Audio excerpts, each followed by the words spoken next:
Alhamdulillah, amma ba'du. Untuk mempersingkat, karena ini yang ikut banyak anak kecil juga sama ibu-ibu, yang saya hormati pengasuh Pondok Pesantren Sumber Panjaling Kiai Faruk Ishak beserta jajaran pimpinan dan para guru di lembaga Sumber Panjaling ini, segenap murid-murid santri-santri yang berbahagia pada pagi hari ini. Hari ini tentunya kita tahu kita sedang memperingati Hari Santri Nasional yang bertepatan dengan tanggal 22 Oktober. Sedikit ketika kita memperingati suatu hari, kita juga harus sedikit tahu tentang bagaimana sejarahnya Hari Santri Nasional ini. Apa sih yang diperingati di Hari Santri Nasional ini? Pertama, saya akan sedikit menyampaikan tentang sejarah dari Hari Santri ini. Kedua, apa kiranya yang bisa kita ambil dari peringatan Hari Santri sekarang untuk dijadikan pelajaran kita ke depan. Pertama, sejarah dari Hari Santri Nasional ini tidak bisa dilepaskan dari resolusi jihad.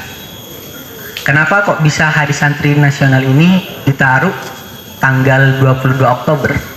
Karena pada tanggal 22 Oktober ini dicetuskan atau keluar fatwa resolusi jihad.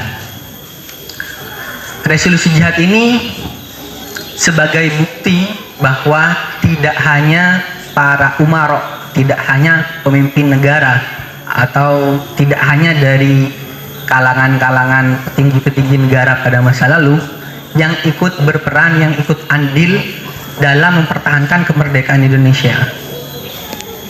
Tapi kiai, santri, elemen masyarakat bawah juga ikut mempertahankan, berjuang untuk mempertahankan kemerdekaan Indonesia. Latar belakangnya, kalian tahu Hari Pahlawan tanggal berapa? Hari Pahlawan tanggal 10 November. Nah, meletusnya peperangan pada 10 November di Surabaya ini, latar belakangnya adalah resolusi jihad tadi. Karena sebelum itu Bung Tomo mengutus utusan ke Pondok Tebu Ireng, yaitu pondoknya Mbah Hashim. Mbah Hashim ini pendiri NU. Ini jangan-jangan kalian nggak tahu kalau Mbah Hashim pendiri NU. Siapa yang sudah tahu pendiri NU siapa? Yang siswa-siswa ini udah tahu pendiri NU siapa? Tahu? Pendiri NU itu adalah Kiai Muhammad Hashim Asy'ari. Nah, beliau juga orang yang mengeluarkan fatwa resolusi jihad ini.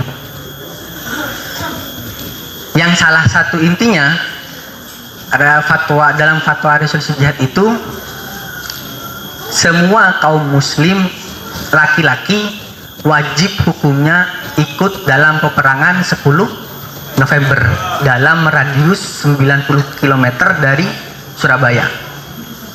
Jadi siapapun muslim laki-laki perang dalam peperangan 10 November. Seandainya waktu itu tidak keluar fatwa resolusi jihad dari Mbah Hashim, mungkin kita sudah kalah. Karena kalian tahu siapa salah satu pimpinan dari Belanda yang ikut menyerang ketika 10 November, yang dia meninggal ketika peperangan itu. Tahu kalian siapa? Jenderal Malabi. Jenderal Malabi ini adalah pimpinan pasukan Belanda kala itu. Menurut salah satu sumber sejarah, Jenderal Malabi ini dibunuh tewas oleh santri. Jadi yang membunuh Jenderal Malabi itu santri.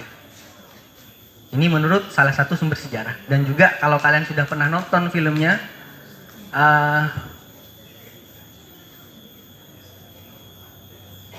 judul filmnya saya lupa, tentang